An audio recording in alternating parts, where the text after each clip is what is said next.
നമസ്കാരം, Ucube Techിലേക്ക് സ്വാഗതം.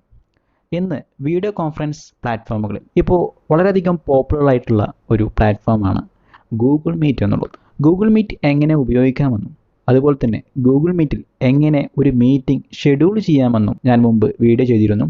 ആ വീഡിയോയുടെയൊക്കെ ലിങ്ക് ഞാൻ ഡിസ്ക്രിപ്ഷനിൽ കൊടുത്തിട്ടുണ്ട്. കാണാത്തവർ അവിടെ പോയി കാണാം. ഇനി ഗൂഗിൾ മീറ്റ് ഗൂഗിൾ കലണ്ടർ വഴിയാണ് ഷെഡ്യൂൾ ചെയ്യുന്നത്.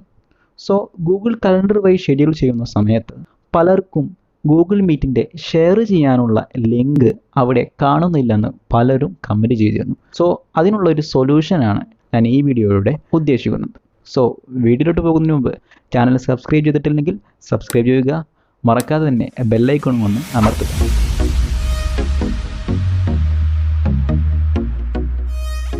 സോ ഫ്രണ്ട്സ്, ഞാനൊരു ഇവൻറ്റ്, അതായത് ഞാൻ ഗൂഗിൾ മീറ്റിലേക്ക് ഒരു മീറ്റിംഗ് ഷെഡ്യൂൾ ചെയ്യാനായിട്ട് പോവുകയാണ്. ഗൂഗിൾ മീറ്റിലേക്ക് ഷെഡ്യൂൾ ചെയ്യണമെന്നുണ്ടെങ്കിൽ ഗൂഗിൾ കലണ്ടർ വഴിയാണ് ഷെഡ്യൂൾ ചെയ്യുന്നത്. സോ ഞാനൊരു മീറ്റിംഗ് ഷെഡ്യൂൾ ചെയ്യാനായിട്ട് പോവുകയാണ്. അപ്പോൾ ഗൂഗിൾ കലണ്ടർ ഞാൻ ഓപ്പൺ ആക്കുകയാണ്. എന്നിട്ട് ഞാനൊരു ഡേറ്റ് ചൂസ് ചെയ്യുന്നു. ആ ഡേറ്റിൽ ഞാനൊരു ഇവൻറ്റ് ക്രിയേറ്റ് ചെയ്യാൻ ഉദ്ദേശിക്കും. അപ്പോൾ നമ്മൾ ആദ്യം ഇവിടെ ടൈറ്റിൽ കൊടുക്കും. ഓക്കെ, ഇനിയാണ് നാം ശ്രദ്ധിക്കേണ്ട ഒരു പ്രധാനപ്പെട്ട കാര്യം എന്തെന്ന് വെച്ചാൽ, ഇവിടെ നമുക്ക് കാണാം ഇവൻറ്റ്സ് എന്നുള്ളൊരു ഓപ്ഷൻ കാണാം. സോ ഈ ഇവൻറ്റ് ഏത് മെയിലിലേക്കാണ് നമ്മൾ ക്രിയേറ്റ് ചെയ്യുന്നത് എന്ന് നാം ശ്രദ്ധിക്കേണ്ടതുണ്ട്. അതായത് നമ്മൾ ഗൂഗിൾ മീറ്റ് ഉപയോഗിക്കുന്ന ഏത് മെയിലാണോ ആ മെയിലിലേക്ക് തന്നെയാണ് നമ്മൾ ഈ ഇവൻറ്റ് ക്രിയേറ്റ് ചെയ്യേണ്ടത്. ഒന്ന് എക്സാമ്പിൾ എടുത്ത് പറഞ്ഞാൽ, ഞാനിവിടെ എൻ്റെ ഗൂഗിൾ മീറ്റ് ഉപയോഗിക്കുന്നത്, അതായത് ഗൂഗിൾ മീറ്റ് സൈനപ്പ് ചെയ്തിരിക്കുന്നത് techucube@gmail.com എന്ന് പറയുന്ന ഒരു മെയിലാണ് ഞാനിവിടെ ഗൂഗിൾ മീറ്റ് യൂസ് ചെയ്യുന്നത്. സോ ആ മെയിലിലേക്ക് തന്നെയാവണം നമ്മളിവിടെ ഗൂഗിൾ കലണ്ടറിൽ ഇവൻറ്റ് ക്രിയേറ്റ് ചെയ്യുമ്പോൾ ഇവൻറ്റിലേക്ക് കൊടുക്കേണ്ടത്. സോ കണ്ടോ, ഞാനിവിടെ ഗൂഗിൾ മീറ്റ് സൈനപ്പ് ചെയ്ത അല്ലെങ്കിൽ ഗൂഗിൾ മീറ്റ് യൂസ് ചെയ്യുന്ന അതേ ഇമെയിലിലേക്ക് തന്നെയാണ് ഞാൻ ഈ ഇവൻറ്റും ക്രിയേറ്റ് ചെയ്യുന്നത്. ഇനി നാം വളരെ പ്രധാനമായിട്ട് ശ്രദ്ധിക്കേണ്ട ഒരു കാര്യം എന്ന് വെച്ചാൽ, നമ്മുടെ ഈ ഇമെയിലിൽ ആഡ് വീഡിയോ കോൺഫറൻസ് എന്നൊരു ഓപ്ഷൻ ഇനേബിൾ ചെയ്തിട്ടുണ്ടോ എന്ന് നാം പരിശോധിക്കണം. അതിനായി നാം കലണ്ടറിൻ്റെ സെറ്റിങ്സിലോട്ട് പോകുക. ഓക്കെ, എന്നിട്ട് അവിടെ ജനറൽ ക്ലിക്ക് ചെയ്യുക. കുറച്ച് ബോട്ടമിലോട്ട് പോയാൽ നമുക്ക് കാണാം ആഡ് വീഡിയോ കോൺഫറൻസിങ്, അത് ക്ലിക്ക് ചെയ്യാം. എന്നിട്ട് നാം ഏത് മെയിലാണോ ഗൂഗിൾ മീറ്റ് യൂസ് ചെയ്യുന്നത്, അതുപോലെ തന്നെ ഇവൻറ്റ് ക്രിയേറ്റ് ചെയ്യുന്നത്, ആ ഇമെയിലിൽ ആഡ് വീഡിയോ കോൺഫറൻസിങ് എന്ന ഓപ്ഷൻ എനേബിൾ ചെയ്തിട്ടുണ്ടോ എന്ന് പ്രത്യേകം ശ്രദ്ധിക്കണം. കണ്ടോ, ഞാനിപ്പോൾ techucube@gmail.com ആണ് ഞാൻ ഇവൻറ്റ് ക്രിയേറ്റ് ചെയ്യുന്നത്, അതുപോലെ തന്നെ ഗൂഗിൾ മീറ്റിന് ഉപയോഗിക്കുന്നത്. സോ ഞാനിവിടെ ആഡ് വീഡിയോ കോൺഫറൻസിങ് എന്ന ഓപ്ഷനിൽ ഇത് ഇനേബിൾ ചെയ്തിട്ടുണ്ട്.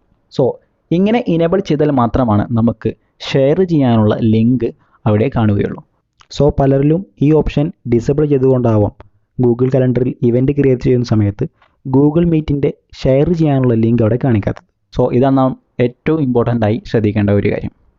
സോ ഇനി നമുക്ക് ഇവൻറ്റ് ക്രിയേറ്റ് ചെയ്യാം. ഞാനിവിടെ ടൈറ്റിൽ ടൈപ്പ് ചെയ്തു. ഞാൻ ഈ ഗൂഗിൾ മീറ്റ് ഉപയോഗിക്കുന്ന ഇമെയിലിലേക്ക് തന്നെയാണ് ഞാൻ ഇവൻറ്റ് ക്രിയേറ്റ് ചെയ്യുന്നത്. എന്നിട്ട് ഇവിടെ ആഡ് വീഡിയോ കോൺഫറൻസിങ് എന്ന ഓപ്ഷൻ എനേബിൾ ചെയ്തു. ശേഷം സേവ് ബട്ടൺ പ്രസ് ചെയ്തു. അപ്പോൾ എൻ്റെ മീറ്റിംഗ് ഷെഡ്യൂൾ ആയിട്ടുണ്ട്. സോ നമുക്ക് നോക്കാം. കണ്ടോ, എനിക്കിവിടെ ജോയിൻ വിത്ത് ഗൂഗിൾ മീറ്റ് എന്നുള്ള ഓപ്ഷൻ ഇവിടേക്ക് കാണാനായിട്ട് സാധിച്ചു. ചിലപ്പോൾ ചിലർക്ക് വിൽ ബി ആഡഡ് എന്ന്, video conference will be added എന്നാവും കാണിക്കുക. അപ്പോൾ ജസ്റ്റ് കുറച്ച് സെക്കൻഡുകൾ വെയിറ്റ് ചെയ്താൽ മാത്രം മതി. അപ്പോൾ നമുക്ക് അവിടെ ഷെയർ ചെയ്യാനുള്ള ലിങ്ക്, ഗൂഗിൾ മീറ്റിൻ്റെ ഷെയർ ചെയ്യാനുള്ള ലിങ്ക് അവിടെ കാണിക്കുന്നതാണ്. ഇനി അങ്ങനെ ചെയ്യേണ്ട ആവശ്യമൊന്നുമില്ല. നിങ്ങൾ ജസ്റ്റ് നേരിട്ട് തന്നെ നമ്മൾ ഗൂഗിൾ മീറ്റിലേക്ക് പോവുക. ദെൻ അവിടെ ഏറ്റവും ടോപ്പിലേക്ക് കാണാം swipe to see your meetings ഉള്ളത്. അവിടെയായിട്ട് ജസ്റ്റ് ഒന്ന് സ്വൈപ്പ് ചെയ്ത് കൊടുക്കുക. അപ്പോൾ നമ്മുടെ മീറ്റിംഗ് അവിടെ കാണാവുന്നതാണ്. അവിടെ കണ്ടിട്ടില്ലെങ്കിൽ നമുക്ക് ഏറ്റവും മേലെ കാണുന്ന റീഫ്രഷ് ബട്ടൺ ഒന്ന് ജസ്റ്റ് ഒന്ന് പ്രസ് ചെയ്താൽ നമുക്കവിടെ നമ്മൾ ഷെഡ്യൂൾ ചെയ്ത ഗൂഗിൾ മീറ്റിൽ ഇവൻറ്റ് പ്രകാരം ഷെഡ്യൂൾ ചെയ്ത മീറ്റ് നമുക്കിവിടെ കാണാവുന്നതാണ്. സോ അവിടെ ആ മീറ്റിങ്ങിലേക്ക് പ്രസ് ചെയ്ത് നമുക്കവിടെ ഷെയർ ചെയ്യാനുള്ള ഓപ്ഷൻ ഉണ്ട്, അതുപോലെ തന്നെ മീറ്റിങ്ങിലേക്ക് ജോയിൻ ചെയ്യാനുള്ള ഓപ്ഷനും ഉണ്ട്. സോ ഈ വീഡിയോ നിങ്ങൾക്ക് വളരെയധികം ഉപകാരപ്പെടുമെന്ന് ഞാൻ വിചാരിക്കുന്നു. സോ ഇനി അടുത്തൊരു വീഡിയോ വരുന്നത് വരെ ഗുഡ് ബൈ.